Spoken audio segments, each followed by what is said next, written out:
Nadie en el valle podía creerlo una mujer elegante, acostumbrada al poder, y a los despachos de cristal llegó desesperada a una humilde granja, y se arrodilló frente a un desconocido pidiéndole algo que sonaba a locura. Necesito un esposo para mañana, o lo perderé todo. Pero lo más impactante no fue su súplica, sino la respuesta del hombre firme, tranquila, casi imposible de imaginar. Entonces vivirás en mi casa. Nadie sabía todavía que esa decisión abriría heridas del pasado, encendería celos peligrosos y pondría a prueba la idea misma de lo que significa familia. Y antes de seguir, permíteme desearte salud y paz. Dime, ¿desde qué país y a qué hora estás viendo esta historia? Isabela Montoya regresó a su apartamento cuando la noche ya había cubierto por completo la ciudad. Guadalajara seguía despierta allá abajo, con luces que parpadeaban entre avenidas largas y edificios modernos, pero desde aquel piso alto todo parecía lejano, casi irreal. Cerró la puerta con cuidado como si temiera hacer ruido en un lugar donde nadie más estaba esperando. La quietud la recibió de inmediato densa y familiar. Dejó el bolso sobre la mesa de madera, se quitó los zapatos y caminó descalza por el suelo frío. El apartamento era amplio, elegante, perfectamente ordenado. Cada mueble estaba en su lugar, cada objeto elegido con criterio. Sin embargo, no había nada que contara una historia reciente. La cocina lucía impecable. La cena que había pedido horas antes seguía intacta, cubierta ya fría. Isabela la miró apenas un segundo antes de apartarla. No tenía hambre. Casi nunca la tenía a esas horas. Encendió una pequeña lámpara junto al sofá y se preparó un café más por costumbre que por deseo. Mientras el agua hervía, pensó en el día que acababa de terminar. Reuniones, llamadas, decisiones que afectaban a cientos de personas. Su nombre se pronunciaba con respeto en los pasillos del Grupo Montoya, pero allí sola ese respeto no llenaba el espacio vacío que la rodeaba.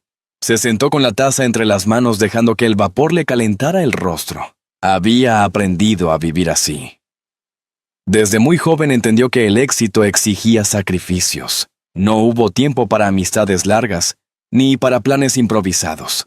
Todo debía tener un propósito. Y aún así, esa noche, una sensación de cansancio distinto se apoderó de ella. No físico, sino más profundo, como si algo que había ignorado durante años empezara ya a reclamar atención. El teléfono vibró sobre la mesa. Isabela lo tomó de inmediato. Era su abogado. Respondió con voz firme y profesional, la misma que usaba frente a los inversionistas. Él fue directo, respetuoso, pero inflexible. Le recordó la cláusula del testamento de su abuelo, aquella que Isabela había preferido dejar en segundo plano. Para mantener el control total del Grupo Montoya, debía demostrar una vida familiar estable. No bastaban los resultados financieros, ni la expansión de la empresa. El documento era claro, y el plazo se acercaba peligrosamente. Isabela escuchó sin interrumpir.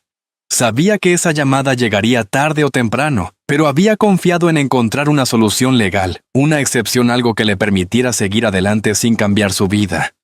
Esa noche, sin embargo, no hubo alternativas. El abogado fue claro, no quedaba margen para postergar la decisión. Colgó tras una breve despedida dejando un peso más hondo que antes. Isabela se levantó y caminó lentamente por el apartamento. Observó los cuadros en las paredes, las plantas cuidadas, los libros alineados por colores. Todo hablaba de orden, de control, pero no de calidez. Se detuvo frente a un mueble bajo y abrió un cajón que casi nunca usaba. Dentro había documentos antiguos, cartas pequeños, recuerdos que había guardado sin revisarlos. Entre ellos, encontró una fotografía vieja. La tomó con cuidado. Era una imagen sencilla, algo borrosa, tomada frente a una iglesia pequeña, en un pueblo que había dejado atrás hacía mucho. En la foto aparecía ella más joven, con una sonrisa que no parecía ensayada. Recordó vagamente aquel día, el sonido de las campanas, el olor a café recién hecho, una cercanía que entonces no supo valorar. Permaneció allí de pie, sosteniendo la fotografía más tiempo del necesario. Pensó en las decisiones que había tomado en los caminos que eligió, sin mirar atrás. Comprendió que el éxito por sí solo no la estaba sosteniendo. Algo debía cambiar aunque todavía no sabía cómo y con quién. Isabela mira una vieja foto guardada en un cajón y entiende que el tiempo ya no está de su lado. Isabela Montoya salió de Guadalajara antes del amanecer. La ciudad aún dormía cuando el auto tomó la carretera hacia el norte, dejando atrás los edificios altos y el ruido constante. El cielo comenzaba a aclararse con un tono suave, y el aire fresco entraba por la ventanilla entreabierta. Isabela condujo sin decir palabra, concentrada, como si cada kilómetro la alejara no solo de la ciudad, sino también bien de la vida que había sostenido durante años. A medida que avanzaba, el paisaje cambió. Las avenidas se transformaron en caminos más estrechos, la vegetación se volvió más rústica y el ritmo pareció desacelerarse. La zona de Tequila la recibió con una calma distinta. Campos, cuidados, pequeñas parcelas, casas dispersas y una luz clara que iluminaba todo sin prisa. Isabela estacionó frente a una granja modesta. Nada en ese lugar se parecía a su mundo habitual. Y esa sensación inesperada la inquietó. Mateo Herrera estaba en el patio ocupado con tareas simples, vestido con ropa de trabajo gastada por el uso. Levantó la vista al escuchar el motor apagarse. Su expresión fue de sorpresa contenida sin curiosidad exagerada. Isabela se presentó con educación directa sin rodeos. Sabía que no tenía tiempo para explicaciones largas ni discursos elaborados. Entraron a la cocina. El aroma a café de olla llenaba el espacio. La mesa era sencilla, marcada por los años, pero limpia. Isabela explicó la situación con palabras claras: el testamento, el plazo, la necesidad de un matrimonio legal. No habló de amor ni de promesas, solo de un acuerdo basado en respeto y verdad. Mateo escuchó en silencio con las manos apoyadas sobre la mesa, pensando en sus padres, en la granja heredada, en lo poco que le quedaba de ellos. No fue una decisión inmediata. Mateo caminó hasta la ventana, observó los campos y respiró hondo. Volvió a la mesa y habló con calma. Aceptaría solo si no había engaños ni humillaciones. No lo hacía por dinero ni por ambición. Isabela asintió con seriedad.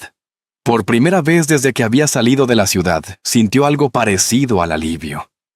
El trámite fue rápido y discreto. Un juzgado pequeño, palabras formales, firmas sin ceremonia. No hubo celebración ni fotografías. Al salir el sol ya estaba alto, y el aire del valle parecía más cálido. Regresaron juntos a la granja. La quietud entre ambos no era incómoda, sino prudente, como si los dos entendieran que acababan de cruzar una línea importante. Isabela observó la casa con más atención. No era grande, pero transmitía una sensación de vida sencilla. Había objetos que no combinaban entre sí. Recuerdos visibles, señales de una historia real. Mateo le mostró la habitación donde podría quedarse. Era sobria, con una cama bien hecha y una ventana que daba a los campos. Isabela dejó su bolso sobre la silla y miró alrededor, consciente de que ese lugar sería su hogar por un tiempo indefinido. Salieron al patio. El día avanzaba despacio. El viento movía las hojas de los árboles cercanos y a lo lejos se escuchaban voces de vecinos. Isabela pensó en la distancia entre ese momento y la vida que había dejado atrás. No sabía si aquel acuerdo funcionaría, pero por primera vez en mucho tiempo no sintió la urgencia de escapar. Mientras se dan la mano, una niña los observa desde lejos en silencio. Los días siguientes trajeron un ritmo distinto al que Isabela conocía. La mañana empezaba temprano en la granja, con el aire fresco aún impregnado del olor a tierra húmeda, y el canto de los pájaros que sonaba antes de que el sol terminara de asomarse por las colinas. Mateo ya estaba afuera a esa hora revisando los cultivos o preparando herramientas, y aunque no hablaba mucho, su presencia transmitía una serenidad que sorprendía a Isabela. Ella observaba desde la puerta con una taza de café entre las manos, intentando comprender cómo alguien podía vivir con tanta calma. Isabela poco a poco empezaba a encontrar un lugar dentro de esa rutina. Ayudaba en la cocina, caminaba por el patio, exploraba la pequeña huerta junto a la casa. No era hábil con las plantas ni con los animales, pero hacía el esfuerzo. De vez en cuando se escuchaban voces de vecinos pasando por el camino de tierra saludando con un gesto amable que la desconcertaba. No estaban acostumbrados a verla allí, pero tampoco la juzgaban. Ese tipo de trato sencillo era nuevo para ella. Aunque no lo admitiera en voz alta, le producía una paz inesperada.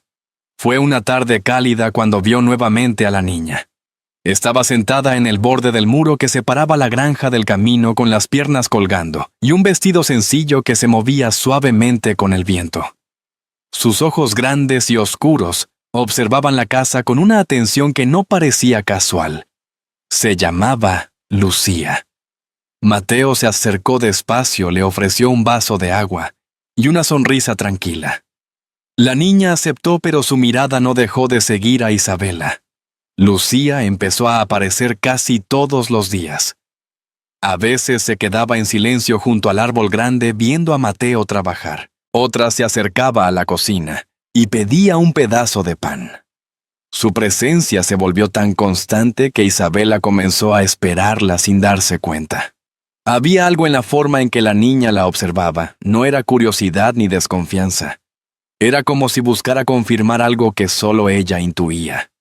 Y aunque nadie lo mencionara, los vecinos solían comentar que Lucía había pasado gran parte de su infancia alrededor de la iglesia del pueblo, donde muchas veces veía a la gente entrar y salir sin ser notada. Un domingo las campanas de la iglesia local resonaron temprano llamando a misa. El sonido viajaba lejos entre los campos.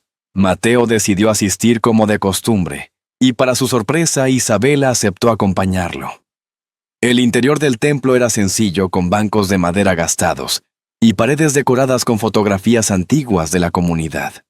El olor a incienso mezclado con cera quemada le resultó familiar de una manera que no supo explicar. Al terminar la misa, la gente salió lentamente saludándose con calidez. Lucía apareció entre los demás niños, pero en lugar de correr con ellos, se acercó a Isabela caminando despacio. No dijo nada al principio. Simplemente tomó su mano y tiró de ella con suavidad, guiándola hacia una de las paredes laterales, donde colgaban fotografías viejas del pueblo. La niña señaló una imagen en particular. Era una foto tomada varios años atrás, la fachada de la misma iglesia un día nublado, y frente a la puerta se veía a una joven con la cabeza inclinada, como si intentara contener un llanto. Isabela sintió un golpe en el pecho. Era ella. Más joven, más frágil, perdida en un momento que había dejado atrás, sin querer enfrentarlo. Lucía levantó la vista y dijo con voz apenas audible: «Yo te vi aquí. Estabas llorando». El mundo pareció detenerse. Isabela abrió la boca para responder, pero las palabras no llegaron.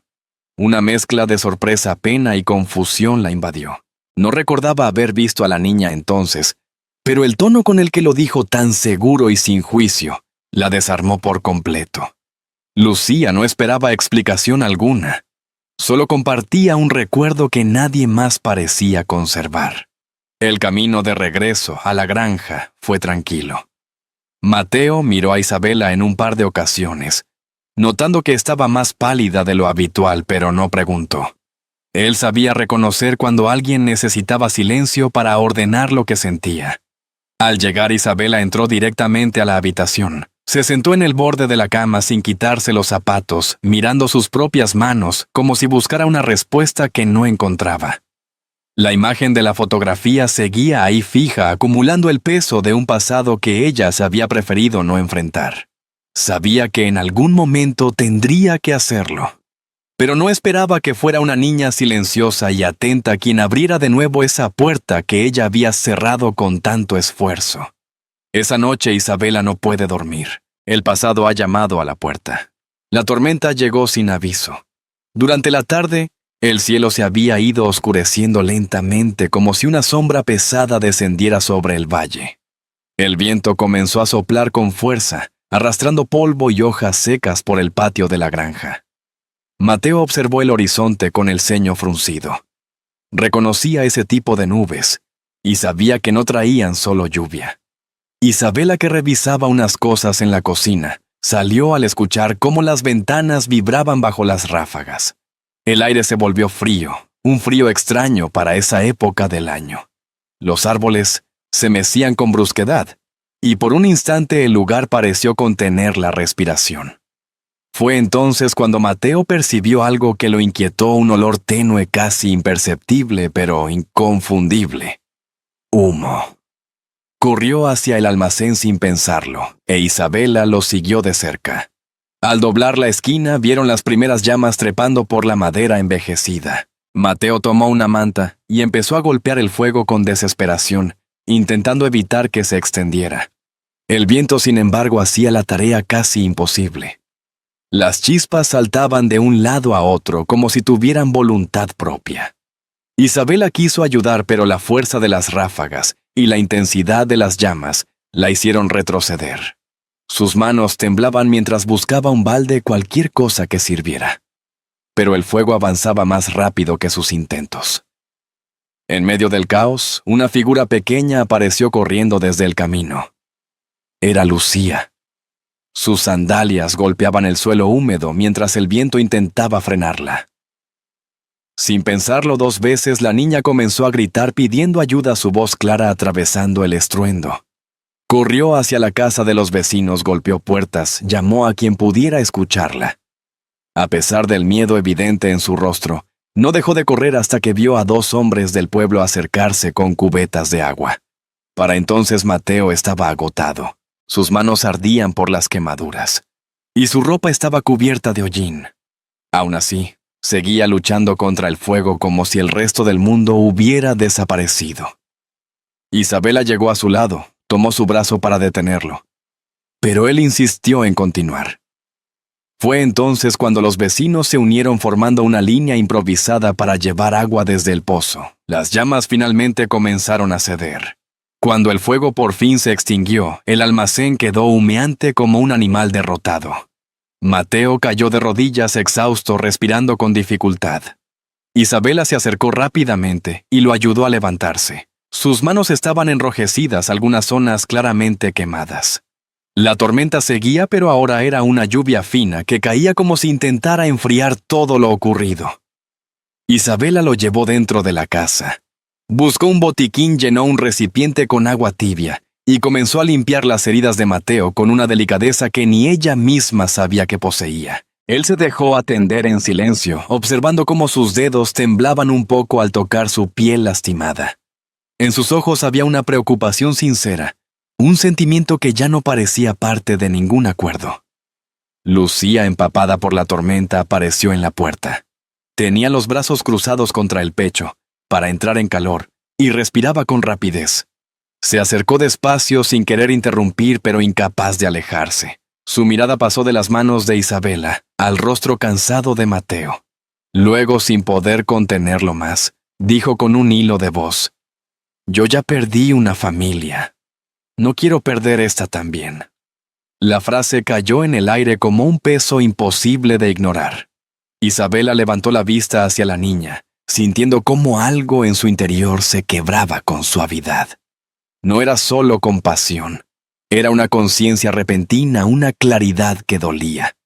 Comprendió que Lucía no estaba allí por casualidad, que había visto más de lo que decía, que había sentido más de lo que mostraba. Isabela respiró hondo mientras continuaba limpiando las heridas de Mateo. No dijo nada porque ninguna palabra hubiera sido suficiente. En ese momento no era la directora de una empresa, ni la mujer que buscaba cumplir un requisito legal. Era alguien enfrentándose al reflejo de algo que había dejado morir dentro de sí hacía tiempo. Cuando terminaron, Mateo se recostó para descansar. Isabela cubrió sus manos con una venda ligera y apagó la luz de la habitación. La casa quedó en calma, interrumpida solo por el golpeteo suave de la lluvia contra las ventanas. Lucía permaneció cerca de la puerta mirando a Isabela como si buscara una señal. Ella se acercó y sin decir nada, le acomodó el cabello mojado detrás de la oreja. Fue un gesto pequeño pero lleno de significado. Isabela baja la mirada y por primera vez no huye de lo que siente.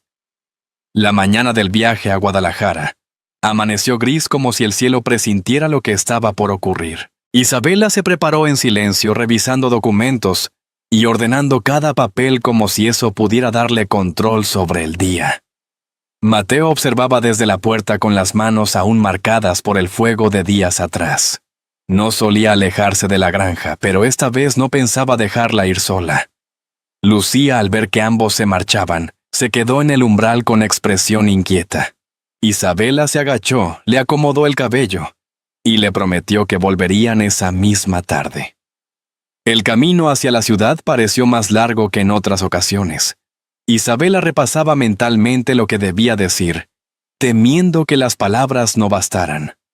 Mateo mantenía la vista en la carretera atento como si quisiera absorber parte del peso que ella llevaba encima. No hablaban mucho. No hacía falta. Entre ambos existía una certeza silenciosa ese día, podía cambiarlo todo. El edificio del Grupo Montoya se alzaba imponente entre las avenidas.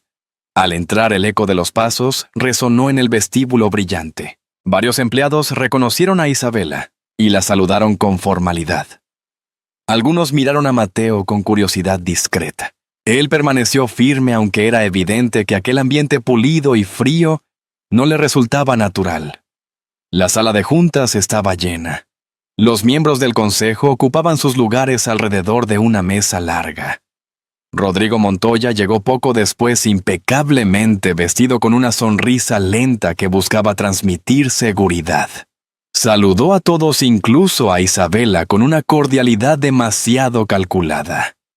Al tomar asiento, su mirada se detuvo unos segundos en Mateo, como si ya lo considerara un obstáculo menor, algo que pronto podría apartarse. El presidente del consejo abrió la sesión. Rodrigo tomó la palabra antes de que Isabela pudiera hacerlo. Presentó su argumento con teatralidad, un matrimonio apresurado sin historia previa, sin convivencia real. Señaló que todo indicaba que se trataba de un acto fraudulento destinado a conservar el poder dentro de la empresa. Su tono era suave, pero cada frase estaba diseñada para desacreditarla. Isabela escuchó sin moverse. Por un instante, rodeada de esas miradas, sintió cómo regresaba aquella soledad que había cargado tantos años. Pero entonces percibió la presencia de Mateo sentado junto a ella, firme, atento, como un ancla que impedía que se desmoronara. Tomó aire y pidió la palabra.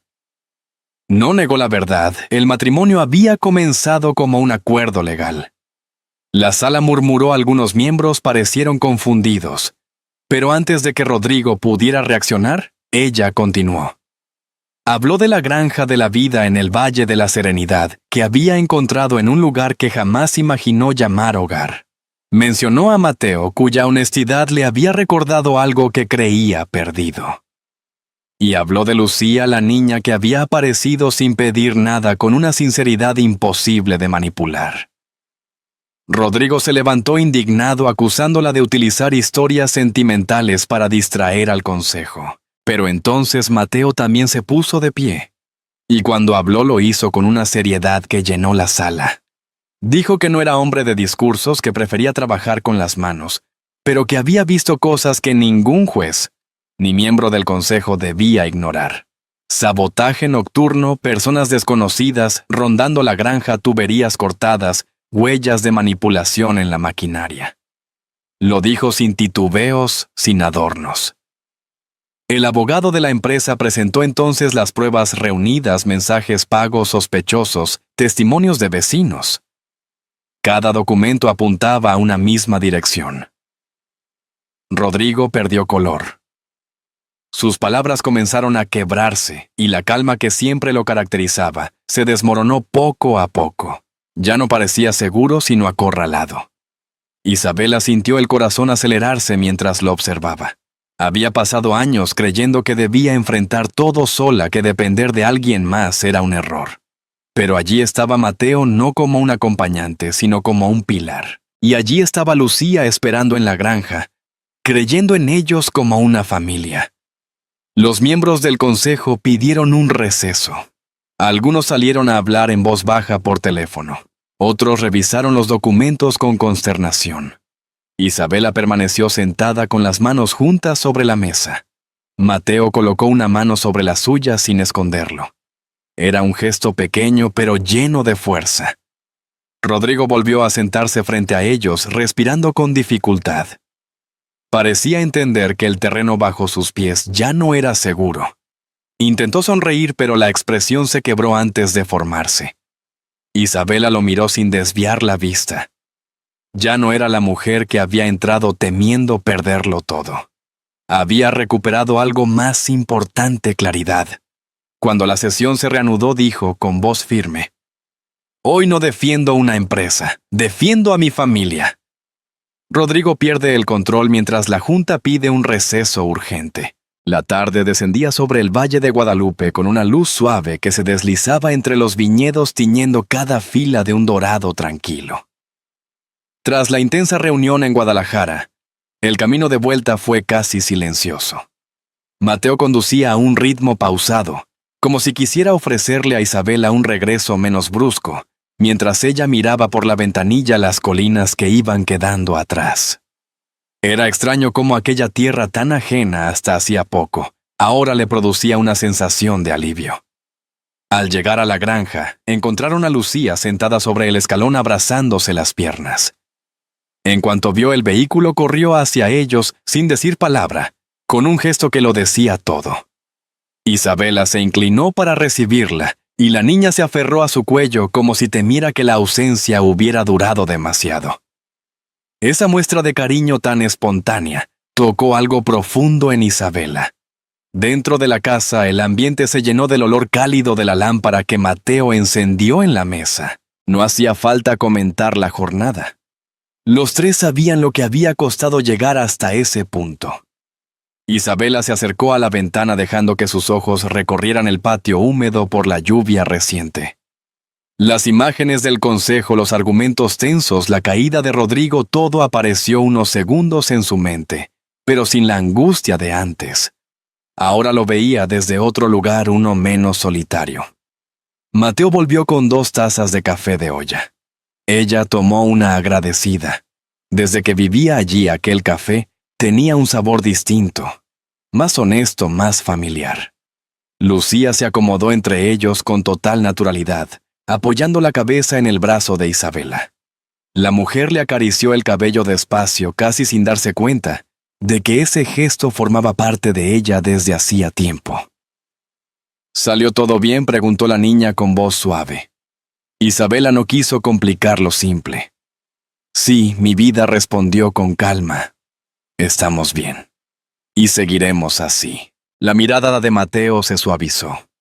Era la primera vez que la escuchaba hablar con tanta ternura sin contenerse. Esa mezcla de fortaleza y cariño era nueva, pero le quedaba bien.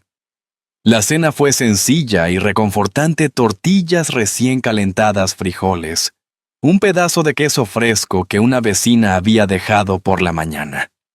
Se sentaron juntos alrededor de la mesa pequeña, riéndose de cosas mínimas, compartiendo silencios que ya no pesaban. Era sorprendente cómo un plato humilde podía llenar mucho más que el estómago. Luego salieron al patio. El cielo nocturno se desplegaba sobre ellos con claridad absoluta, cubierto de estrellas, que parecían más brillantes después de la tormenta. Mateo trajo una manta para Lucía, quien se acomodó entre los dos medio dormida. La brisa era fresca y traía consigo el aroma a tierra mojada, un olor que Isabela empezaba a reconocer como parte de su nueva vida. Mateo miró a Isabela. No hubo palabras, pero el entendimiento entre ellos era nítido. Habían sobrevivido al miedo, a las dudas, a las amenazas. Y seguían allí. No por obligación, sino por decisión. Lucía se movió ligeramente buscando un lugar más cálido entre los brazos de Isabela. Levantó la vista apenas con los ojos entrecerrados y murmuró algo que parecía flotar entre las estrellas. «Buenas noches, mamá». La palabra cayó como un rayo que en vez de quemar sanaba. Isabela sintió que algo dentro de ella se acomodaba en un lugar que llevaba años vacío. No lloró, no habló. Solo abrazó a la niña con delicadeza, como si fuera un regalo inesperado que temía romper.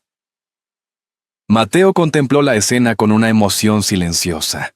Comprendió que ese instante valía más que cualquier triunfo o derrota. Lo que había empezado como un acuerdo estrictamente práctico, ahora tenía raíces reales profundas. La noche continuó avanzando envolviendo la pequeña casa con su calma.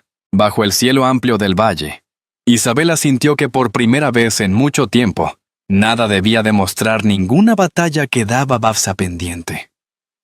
Lo que había encontrado allí en ese patio sencillo, en ese abrazo pequeño, en esa mirada sincera, no tenía precio ni fecha límite. Era suyo. Era hogar. Era familia. No fue la victoria lo que trajo paz, sino lo que eligieron después.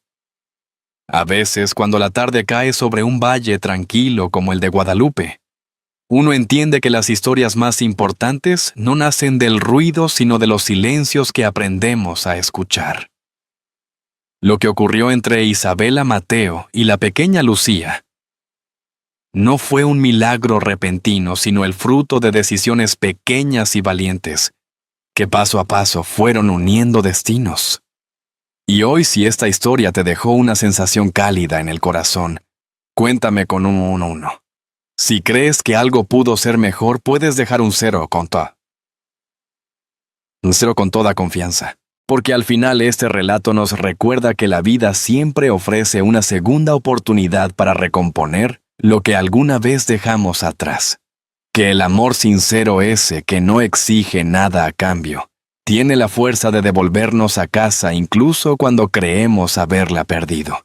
Y que construir un hogar no depende de paredes ni de apellidos, sino del coraje de abrir espacio en nuestro corazón, para quienes caminan junto a nosotros.